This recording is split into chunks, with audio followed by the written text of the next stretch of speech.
Local historian Andrew Phillips believes the name was invented a very long time ago by a businessman from King's Lynn.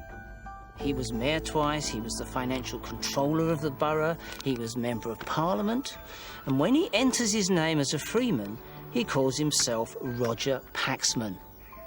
And he Really? Yep, and he is the first Paxman we can find by nearly 100 years. And this is when? This is 1367.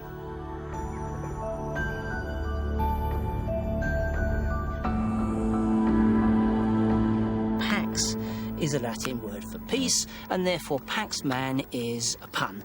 Man of peace. Good name for an aspiring politician. So the first Paxman is this charlatan who becomes a politician. Yes. I didn't think I could go any lower, but we're going well so far. And after that? Well, he had a personalised number plate, didn't he, with his own invented surname. Anyway, what happens next, I think, is that in the reign of Henry VIII, a young Paxman goes off to Norwich, then the second city of England, of course, as an apprentice, marries, has children. The family shifts down to Lowestoft by 1600. Now we have parish registers, we can watch them, and they move in a long drift down East Suffolk here. Numbers are rising, and they reach Framlingham, where your family was, by 1650. It's taken them 300 years to get from King's Lynn. It's about a 2-hour drive now. And then comes that explosion of population that accompanies the Industrial Revolution. But, of course, no Industrial Revolution in East Anglia. Anyone who's anybody gets the hell out of Suffolk. And they do.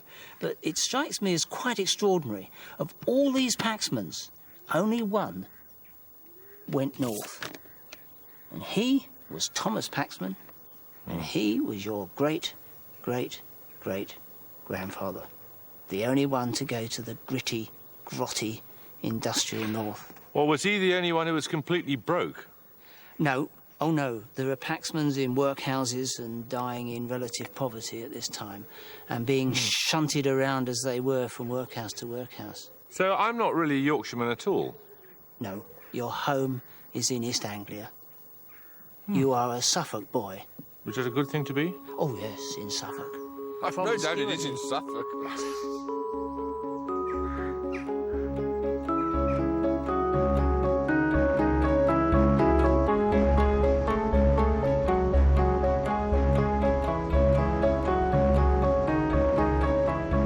They're both stories of people living in extreme poverty and getting out of it. Has it been transforming? Well, I mean, that's a vainglorious question. Has it been interesting? Yes, it has been interesting.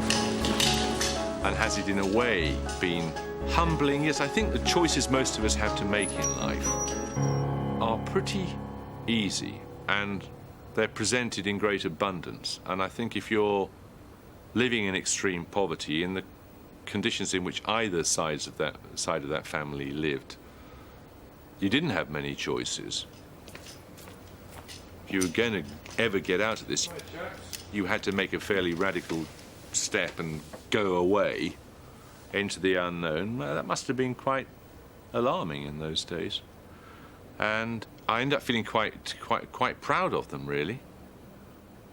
Being very glad that it was, I'm ashamed to say them, not me, and feeling very proud of the fact that they managed in the end. They made moral judgments, and they made practical judgments, and they got themselves out of the hole that they were in, and I admire them for that.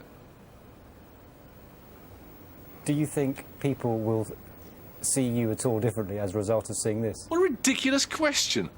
I've no idea whether they will, and I don't care whether they do or not. I mean, you are just who you are, aren't you?